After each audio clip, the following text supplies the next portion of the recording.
नमस्कार दोस्तों, आप देख रहे हैं मुरादाबाद की आवाज़ पर इस वक्त की खबर। आज ग्राम पपसरा में 2027 के चुनाव को लेकर मौजूदा सपा विधायक चौधरी समरपाल जी अपनी वोटों की अपील के लिए पहुंचे ग्राम पपसरा, जिला अमरोहा में। आप देखते रहें ऐसे ही लेटेस्ट खबरें। सभी बुजुर्ग और युवा साथी और माताओं बहनों को मेरी राम राम और मुस्लिम भाई खड़े होते हैं।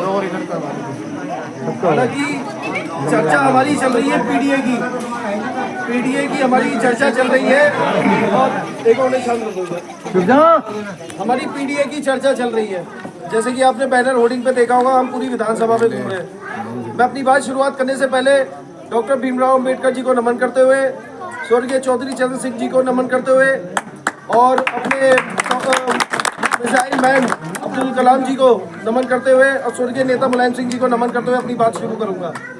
ये पीडीए जो आप देख रहे हो, ये पीडीए खासकर दबे कुचले जो लोग हैं, जिन पे सरकार का कतई भी ध्यान नहीं है, ये उनके लिए है, उनको जागरूक करने के लिए है। जो ये सरकार बड़े पैसे वालों के लिए काम कर रही है, उनके हजारों करोड़ों रुपए के कर्ज माफ कर सकती है, क्या किसान के नहीं कर सकती है? इलेक्शन में इन्होंने आपसे कही 2022 में भी कि हम किसान की बिजली मुफ्त कर देंगे, बिजली के बिल आधे दाम पे कर देंगे, किसान के ट्यूबवेल का बिल माफ कर देंगे। क्या इन्होंने करा? और मुझे उल्टा लगता है वही वाली बात कि जेई का और एक्शन का क्या इलाज करें, एचडीओ का क्या करें। ये पूरे मंडल में नहीं, पूरे उत्तर प्रदेश में ये बिजली वाले कम, ये उगाई माफिया ज्यादा हो गए हैं। गरीब को देखते हैं। आज की एक बात बताता हूँ, मैं मोड़ी जट गांव में था, हमारी पीडीए की सभा चल रही थी। तो एक व्यक्ति कहता है, किसान बहुत ही गरीब, कहता मेरा 35,000 रुपए का बिल आया है, 35,000 रुपए का एक महीने का बिल। मैंने कहा आपके घर पे एसी है? कहता है यार चप्पल देख लो भाई टूटे हुए। मैंने जान बूझी पर उन्होंने कहा मेरे घर पे कुछ नहीं है, 35,000 रुपए का बिल आया, कैसे जाके इसे ठीक कराऊं? जय कहता है तू मुझे 7,000 रुपए दे दे। मैंने भाई वीडियो बना ले। आप देख रहे हो इनकी मंशा क्या है। गरीब को तो और गरीब पे लाना चाहते हैं। आप में से कितने युवा लाइब्रेरी में जाके पढ़ाई करते होंगे, अपनी कोचिंग के लिए तैयारी करते होंगे, पेपरों के लिए या नौकरी के लिए? अभी पीछे 38,000 भर्ती निकली थी, मेरे मकान के सामने अमरोहे में लाइब्रेरी है। सारे बच्चे रोते धोते मेरे पास आए, चाहे लड़के लड़कियां सारे, कह रहे आप हमारे साथ धरने में चलो। मैंने कहा अगर आप मुझे धरने पे लेके गए तो ये राजनीतिक स्टंट हो जाएगा आपके लिए। आप खुद युवा सड़कों पे नहीं उतरोगे तब तक उसका समाधान नहीं निकलेगा। जब ये युवा सड़कों पे उतरा, जब ये सड़कों पे उतरा युवा, पूरे उत्तर प्रदेश का उतरा, सबने लखनऊ घेरने का काम करा, तब जाके सरकार के काम पे जू बैठी है। तब उन्होंने कहा कि री एग्जाम करेंगे। अब री एग्जाम का भी क्या है, फिर एक और नया पेपर आ गया। मैं भी चाहता हूँ, मैं भी एक मिडिल क्लास फैमिली से हूँ, मेरी वाइफ ने सीटेट कर रखा है, मैं भी सोचा उसे मास्टर नहीं लगवा दूंगा। क्या अभी तक उन्होंने वैकेंसी दी? नहीं दी। मैं भी सोच रहा हूँ किसी तरीके से वैकेंसी दे ये सरकार, मैं उसे मास्टर नहीं बनाऊं। भाई घर में आता हूँ, किसी को बुरा नहीं लगता, कोई मेहनत करके लेके आया तो। मैं आपसे एक चीज और कहना चाहता हूँ, पिताजी ने हमेशा राजनीति, कॉलेज की राजनीति करी है। तो कॉलेज में भाई कोई एक बिरादरी का बालक तो पढ़ता नहीं है जब पढ़ाई करता है।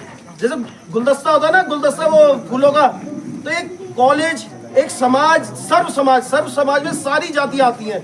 कभी दूर तक कोई माता बहने, कोई भाई बंधु कोई सुन रहा हो, सोच रहा हो कि मैं एक ही जाति के लिए बात कर रहा हूँ, मैं सारी सर्व समाज जाति के लिए बात कर रहा हूँ। तो कॉलेज में सारे बच्चे एक साथ बैठ के पढ़ते हैं। अब उस क्लास में से आप किसी मुसलमान को निकाल दो, किसी बनिए को निकाल दो, तो वो गुलदस्ता नहीं रहता है। तो ऐसी हमें अपना गुलदस्ता समेट के रखना है, भाईचारा हमें कायम रखना है। आने वाले टाइम में हमें अखिलेश यादव जी को ताकत दिलानी है। और हमेशा मैंने पिताजी से एक ही चीज सीखी है कि मरते दम तक इस शरीर से जितने लोगों का फायदा या जितने लोगों की सेवा हो जाए वो भी तेरे को कम पड़ेगी। इसलिए हमेशा सेवा भाव से सेवा करनी रहनी चाहिए, ना कि किसी लालच से। मैं अपनी वाणी को यही विराम देता हूँ। आगे पीडीए की चर्चा के लिए निर्मोज भाई हैं, पिताजी हैं, वो विस्तार में आपको बताएंगे। मैं सभी को राम राम कहना चाहता हूँ। और मेरे लायक कोई भी काम हो बेझिझक, लेके आने की जरूरत है आपको। मेरा नंबर इनसे लो, नहीं है मुझसे लो। कभी भी आपको मेरे लायक काम है डायरेक्ट फोन करो, बीच में कोई कड़ी मत रखो, कड़ी नहीं रखनी है, डायरेक्ट संबंध मुझसे रखो। आप, मैं आप कहूँ आप मेरे हो, ऐसे ही मुस्कुराते रहो। मुस्कुराते रहोगे तो मुझे भी हिम्मत पड़ेगी, मैं और पूरी ताकत से आपके। प्यारे बच्चों, बात तो सारी आई गई है सामने। मैं डॉक्टर अंबेडकर जी को नमन करते हुए और चौधरी चरण सिंह जी को नमन करते हुए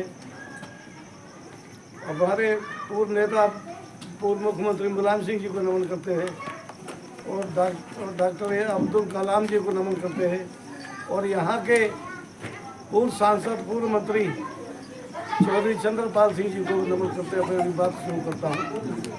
हमने उनसे भी बहुत बातें सीखी हैं, चंद्रपाल सिंह जी से भी, वो भी भाई कद्दावर नेता रहे। काशीराम जी हाँ हमारे भाई वो तो जब तो जो बातें इन्होंने बताई है पीडीए मतलब पंडित जी ने बुरा मान जाए इस बात का। बहुत ब्राह्मण ऐसे हैं बेचारे जिनके परिवार में पंडित जी रोटियों से मोहताज हैं आज भी।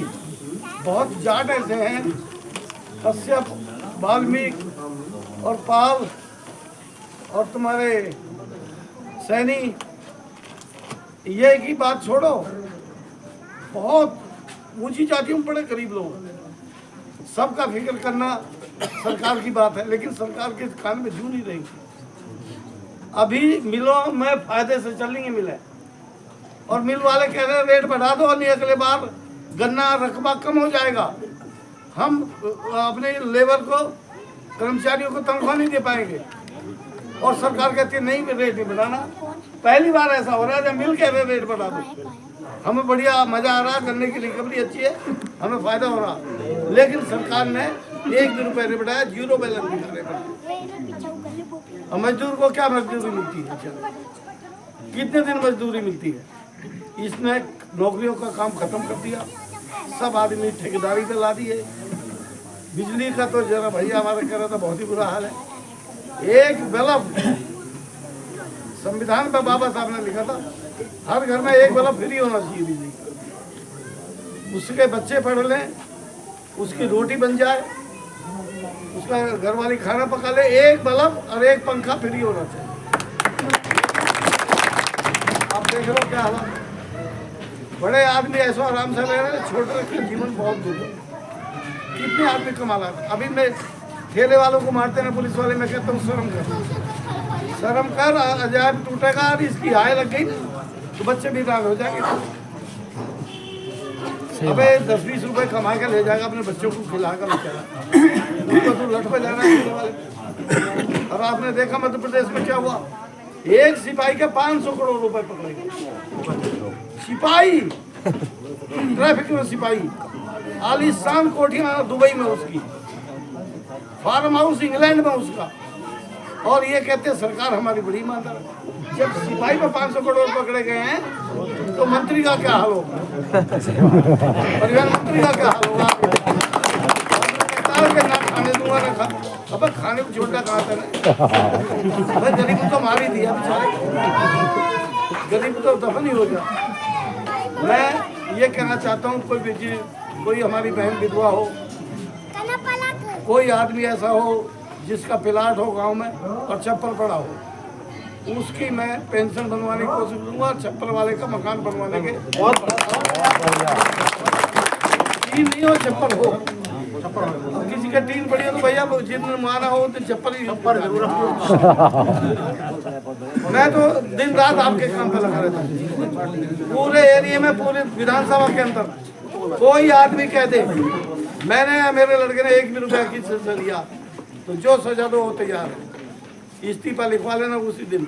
कोई कह दे हमसे आकर भाइयों, अभी मेरा भाई कह रहा है इसका इलाज क्या है, इसका सबका इलाज है बटन दबा दो साइकिल का। और बटन तो दबा दिया, पीछे भी अगर भी दबा देंगे इलाज होगा इनका, इलाज हो जाएगा। हाँ। नहीं भाई तुमने दबाया और तुम्हारे जैसों से कह रहा हूँ सर, सारे चोर हैं सब इलाज तो तभी होगा। हाँ। जब सरकार बदलेगी तो वोट तो हम देंगे ही। बस अब क्या सरकार बदलनी है, गरीबों की सरकार लानी है, पिछड़े दलित अल्पसंख्यक सबको मिला कर चलना है। और मैं कह रहा हूँ जाट गुजर यादव भी नहीं है, बहुत सारी जातें मैं 36 के 36 समाज से कहना चाहता हूँ कि सब एकजुट हो जाओ और पीडीए के साथ आओ। पीडीए के साथ हमारी भलाई है। हजारों करोड़ लाखों करोड़ सरमाएदारों के पैसे कर्जे के माफ करते हैं और हमारा पैसा माफ करने को तैयार नहीं है। मैं तो अभी विधानसभा में बोला था, यहाँ भी कोई शिक्षा मित्र होगा लड़का, शिक्षा मित्र आपके गांव में भी होगा कोई? मैंने कहा विधानसभा अध्यक्ष से, मैंने कहा आपने बहुत शुक्रिया जो मुझे बोलने वाला मौका दिया। मैं कल मैंने कहा एक मंत्री के घर गया था, तो मंत्री का पता चला कि घर पे नहीं है। मैंने कहा भाई कब तक आएंगे? बोले ये पता नहीं, बाहर गए। इतने में उसका लड़का मंत्री का कुत्ते को लेकर बाहर आ गया। बहुत शानदार कुत्ता, इतना बड़ा। मैंने कहा भाई कुत्ता बहुत शानदार है, तो कहने लगा विदेश से आया कुत्ता, विदेश से। और दूसरा नौकर बोला ये नहीं पूछोगे कि खर्चा कितना आता है इस कुत्ते पे? तो मैंने बता कितना खर्चा आता? कहना 20,000 रुपए महीने से ज्यादा खर्चा आता है कुत्ते पे, और शिक्षा मित्र को दे रहा 10,000। कितने शर्म की बात है। शिक्षा मित्र के बच्चे भी हैं, बहू भी है, उसको आना जाना भी है, किराया भत्ता भी है, उसको 10,000, कुत्ते पे मंत्री के 20,000। तो ये ऐसी सरकार है भाई, गरीब की सरकार नहीं है। सब एकजुट हो जाओ, झगड़े मत करो, फैसले कर लो। पुलिस को मत लुटवाओ किसी को भी, और वकीलों को मत लुटवाओ, अपने घरों में फैसले कर लो, वक्त काटो, इस सरकार को बदलो। मैं आपका बहुत बहुत धन्यवाद, बहुत बहुत शुक्रिया अदा करता हूं।